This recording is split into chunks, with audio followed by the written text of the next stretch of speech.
Hi guys, welcome to social post. ఈరోజు మనతో స్టూడియోలో ఫౌండర్ ఆఫ్ సహస్ర గ్రూప్ ఎండి కార్తిక్ గారు ఉన్నారు. అండ్ NISM సర్టిఫైడ్ కూడా సార్. అంటే మనం ఇప్పుడు స్టాక్ మార్కెట్లో పెడతాం, ట్రేడింగ్లో పెడతాం, అది మనకి ఎలాంటి రిటర్న్స్ ఇస్తుంది, అసలు ఈ రిటర్న్స్ కంటే ముందు అసలు అది ఏంటి అని కూడా చాలా మందికి చాలా డౌట్స్ ఉంటాయి. సో సార్తో మాట్లాడి అన్ని విషయాలు తెలుసుకున్నాం. Hi sir. Hi sir. Sir, ఇప్పుడు large cap, mid cap, small cap, so ఈ మూడు ఉన్నాయి. అసలు ఈ మూడిట్లో డిఫరెన్స్ ఏంటి, అసలు వాటి యూజెస్ ఏంటి సార్? ఓకే, సో బేసిక్ గా మనకి companies as said that more than 5500 companies ఉన్నాయి. అవును. వీటిని 3 కేటగిరీస్ గా డివైడ్ చేస్తారు బేస్డ్ ఆన్ మార్కెట్ క్యాపిటలైజేషన్, అంటే కంపెనీకి ఉన్న వాల్యూ ఏంటి దాన్ని బట్టి డివైడ్ చేస్తారు. ఓకే. లార్జ్ క్యాప్ అంటే ఏ కంపెనీస్ అయితే మోర్ దాన్ 20,000 crores కంటే ఎక్కువ వాల్యుయేషన్ ఉంటుందో వాటిని large cap stocks. Whereas mid cap stocks అంటే కొంచెం మీడియం, అంటే 5,000 crores నుంచి 20,000 crores మధ్యలో మిడ్ వాల్యుయేషన్ ఉన్న కంపెనీస్ ని మిడ్ క్యాప్ అంటాం. స్మాల్ క్యాప్ అంటే 500 crores ఆర్ 5,000 crores మధ్యలో ఉన్న కంపెనీస్ స్మాల్ క్యాప్ అంటాం. Based on market capitalisation divide చేశారు. ఇంకొంచెం డీప్ గా వెళ్తే లార్జ్ క్యాప్ స్టాక్స్ అనేవి మోస్ట్ ఫేమస్ కంపెనీస్, అంటే పీపుల్ అందరికి తెలిసిన మోస్ట్, అంటే ఆ పర్టికులర్ ఇండస్ట్రీలో అవి లీడింగ్ స్టాక్స్. ఇప్పుడు ఫర్ ఎగ్జాంపుల్ ఆటోమొబైల్లో మీకు తెలిసిన ఏదన్నా లీడింగ్ కంపెనీ చెప్పండి. ఈవీలో ఎలక్ట్రిక్ వెహికల్స్, కార్స్ లో మీకు తెలిసిన ఏదన్నా లీడింగ్ కంపెనీ ఏదైనా ఉందంటే, లైక్ కార్స్ లో leading company like company Tata. Obviously Tata Motors is the leading company. అంటే ఎంటైర్ ఆటోమొబైల్ ఇండస్ట్రీలో Tata Motors one of the leading company. అలా ప్రతి ఇండస్ట్రీలో ఏదైతే లీడింగ్ కంపెనీస్ ఉంటాయో వాటిని లార్జ్ క్యాప్ స్టాక్స్ అంటాం. వీటి మార్కెట్ క్యాపిటలైజేషన్ ఎక్కువ ఉంటుంది అండ్ ఇవి ఇండస్ట్రీ హెడ్స్. మిడ్ క్యాప్ అంటే మార్కెట్ క్యాపిటలైజేషన్ మీడియం ఉంటాయి అండ్ ఆబ్వియస్లీ అవి దే ఆర్, అంటే వాటి సెకండ్ కేటగిరీలోకి వస్తుంది. అండ్ థర్డ్ కేటగిరీ ఇప్పుడిప్పుడే స్టార్ట్ చేస్తున్న కంపెనీస్ కానీ ఇప్పుడు ఎమర్జ్ అవుతున్న న్యూ స్టార్ట్అప్స్ ని స్మాల్ క్యాప్స్. ఒక ఇన్వెస్టర్ గా మీరు ఎప్పుడు కూడా లార్జ్ క్యాప్ స్టాక్స్ ని ప్రిఫర్ చేయాలి.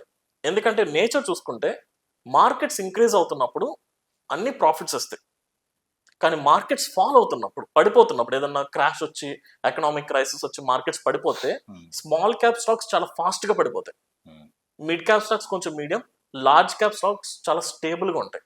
So if you are planning for investments, మీ పోర్ట్ఫోలియో అన్ని ఉండాలి, కానీ ఎక్కువ ప్రియారిటీ లార్జ్ క్యాప్ స్టాక్స్ పెట్టుకుంటే మార్కెట్ కరెక్షన్ లో కూడా మీ క్యాపిటల్ సేఫ్ ఉంటుంది. ఓకే.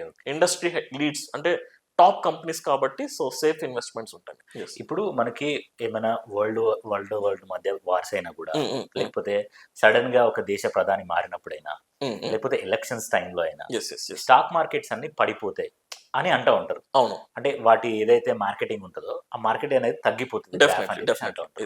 ఎందుకు అలా అవుతుంది అసలు? ఒక చిన్న ఎగ్జాంపుల్, రీసెంట్ గా మనకి రష్యా ఉక్రెయిన్ వార్ జరిగింది. సో రష్యా ఉక్రెయిన్ వార్ జరిగినప్పుడు మేబీ మనం ఏమనుకుంటామంటే ఆ 2 కంట్రీస్ మార్కెట్స్ పడిపోవాలి కదా, ఎంటైర్ వరల్డ్ మార్కెట్స్ పడిపోతున్నాయి. ఎందుకంటే బేసిక్ గా రష్యా ఉక్రెయిన్ వార్ ఎక్కడైతే జరుగుతుందో అక్కడ క్రూడ్ ఆయిల్ కనెక్షన్ ఛానల్ ఒకటి ఉంటుంది. అవును. మన ఇండియాలో క్రూడ్ ఆయిల్ యూస్, ప్రతి కంట్రీలో క్రూడ్ ఆయిల్ యూస్ చేస్తాం. క్రూడ్ ఆయిల్ ఎందుకు యూస్ చేస్తాం? పెయింట్ సెక్టార్ యూస్ చేస్తాం, పెట్రోల్ అండ్ డీజిల్ ఎక్స్ట్రాక్ట్ చేయడానికి, ట్రాన్స్పోర్టేషన్, ఇండస్ట్రీ, పెద్ద పెద్ద మిషనరీస్ కూడా క్రూడ్ ఆయిల్ కావాలి. ఇక్కడ ఫ్యాక్ట్ ఏంటంటే మన ఇండియాలో వాడే 85% క్రూడ్ ఆయిల్ ఆ రష్యా ఉక్రెయిన్ ఛానల్ నుంచి రావాలి.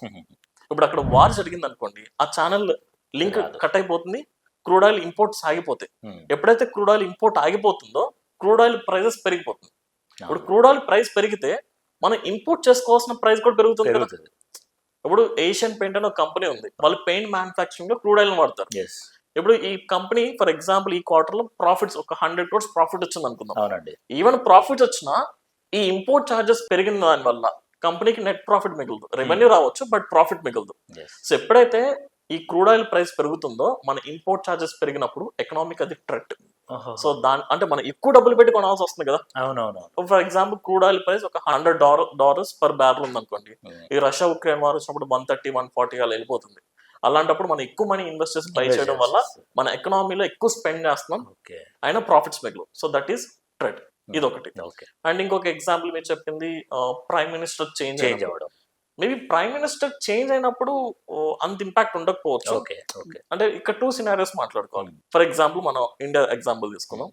Modi is the prime minister, BJP ఉంది కానీ మోడీ చేంజ్ అయ్యాడు, పెద్ద ఇంపాక్ట్ ఉండకపోవచ్చు, బికాస్ సేమ్ పార్టీ ఉంది కదా, సేమ్ పాలసీస్ కంటిన్యూ అవుతాయి. బట్ అలా కాకుండా పార్టీ చేంజ్ అయిపోతే దెన్ గవర్నమెంట్ లో ఎగ్జిస్టింగ్ పాలసీస్ మారొచ్చు. ఇప్పుడు ఒక్కొక్క పార్టీ ఒక్కొక్క type of mindset or ఒక్కొక్క టైప్ ఆఫ్ పాలసీస్ వస్తాయి. కొందరేమో ఇన్ఫ్రాస్ట్రక్చర్ కి, ఐటీకి ఎక్కువ ఫోకస్ చేస్తారు. కొంతమందికి లైక్ మిడిల్ క్లాస్ పీపుల్ కి లేదా లైక్ బిజినెస్ పీపుల్ కి ఎక్కువ ఫోకస్ చేయొచ్చు. బేస్డ్ ఆన్ ఆ గవర్నమెంట్ ఏ సెక్టార్స్ మీద ఫోకస్ చేస్తుందో దాన్ని బట్టి కూడా ఎకనామిక్స్ లో పాలసీస్ లో చేంజ్ వస్తుంది కాబట్టి అప్పుడు కూడా మార్కెట్స్ క్రాష్ అవుతాయి. ఓకే. క్రాష్ అవ్వకపోయినా ఆ 1 week or 10 days election results అప్పుడు మాత్రం చాలా హైలీ డేంజరస్ మార్కెట్స్ ఉంటాయి. Yes sir, yes sir. ఇప్పుడు బుల్ మార్కెట్, బెల్ మార్కెట్ అని ఇలా రెండు ఉంటాయి సార్. ఎస్ ఎస్ ఎస్ అసలు ఏంటి అసలు ఈ రెండు, బుల్ మార్కెట్ ఏంటి, బెల్ మార్కెట్ ఏంటి, వాటి వల్ల యూజెస్ ఏంటి? Simple. Bull market or bear market ఇది ఏంటంటే మార్కెట్ యొక్క డైరెక్షన్స్ ఇండికేట్ చేయడానికి యూజ్ చేసే వర్డ్స్. ఓకే. బుల్ అంటే మనకి జనరల్ గా మీనింగ్ ఏంటి? ఇట్స్ లైక్ దున్నపోతులు. Yes. లైక్ మనకు కనబడతాయి కదా కనబడుతుంది. షేర్ మార్కెట్ మీద మనకు బేర్ first అంటేనేమో లైక్ ఎలుగుబండి. yes, bell. ఈ రెండు అటాకింగ్ ఎలా చేస్తాయి ఒకసారి మీరు ఇమాజిన్ చేయండి. బుల్ ఎలా అటాక్ చేస్తుంది? వాటి కొమ్ములతో కొమ్ములతో చేస్తుంది. ఎగరేస్తుంది. yes, లైక్ ఎగిరేస్తారు. సో అంటే మార్కెట్ డైరెక్షన్ పాజిటివ్ ఇంక్రీజ్ అవుతున్న డైరెక్షన్ ని బుల్ మార్కెట్ అంటాం. market, పెరుగుతున్న మార్కెట్స్ ని we call it as bull markets. అదే బేర్ ఎలా అటాక్ చేస్తుంది? వాటి పంజాతో అది మాస్తుంది కదా, అంటే పడిపోతున్న మార్కెట్స్ ని we call it as bear markets. Bear market. Just based on direction names identify చేశారు. బుల్ మార్కెట్ అంటే ఇంక్రీజ్ అవుతున్న మార్కెట్స్ ని, పెరుగుతున్న మార్కెట్స్ ని బుల్ మార్కెట్స్, పడిపోతున్న మార్కెట్స్ ని బేర్ మార్కెట్స్ అంటారు. Yes sir. ఇప్పుడు ఒక ఇయర్ లో Hmm. 365 days లో Hmm. ఏ మంత్ లో మనం స్టాక్స్ లో ఇన్వెస్ట్ చేస్తే బాగుంటది? ఇప్పుడు మీరు అన్నారు కదా Hmm. కొంతమంది 2-3 days కి వాటిని సెల్ చేయడం అవును, లేకపోతే అవును. బై చేయడం లాంటివి అవుతా ఉంటాయి. Okay. ఇప్పుడు ఒక ఇయర్ ఆఫ్ స్పాన్ లో ఈ ఇయర్ లో ఏ మంత్ లో ఎక్కువ అలా చేస్తే బాగుంటది అంటే మీకు తెలిసి? అంటే ఈ పర్టికులర్ ఇయర్ లో ఈ కంపెనీస్ పెరుగుతాయని కాకుండా మనం బేస్డ్ ఆన్ సీజన్ బట్టి కొన్ని Mhm. Sectors season. కి డిమాండ్ ఎక్కువ ఉంటుంది. Okay. It's like for example మీకు మనకి జూన్ జూలై ఈ టైంలో మాన్సూన్ స్టార్ట్ అవుతుంది. ఎస్, మాన్సూన్ స్టార్ట్ అయినప్పుడు లైక్ ఇండియాలో most of the people depend on agriculture. Yes, yes, so agriculture కి మెయిన్ సీజన్ వర్షాకాలం. ఎస్. వర్షాలు వచ్చినప్పుడే అప్పుడు ఈ వర్షాకాలంలో డిమాండ్ ఉండే స్టాక్స్ ఏంటి? జనరల్ గా పెస్టిసైడ్స్, మందులు ఏదైతే అగ్రికల్చర్ వాడుతుంది, ట్రాన్స్పోర్టేషన్, లైక్ ఈ స్టాక్స్ అన్నిటికీ డిమాండ్ పెరుగుతుంది. అలాంటప్పుడు మీరు అగ్రికల్చర్ స్టాక్స్ కానీ ఏదైతే పెస్టిసైడ్ స్టాక్స్ ఉంటాయో వాటి మీద ఇన్వెస్ట్ చేయొచ్చు.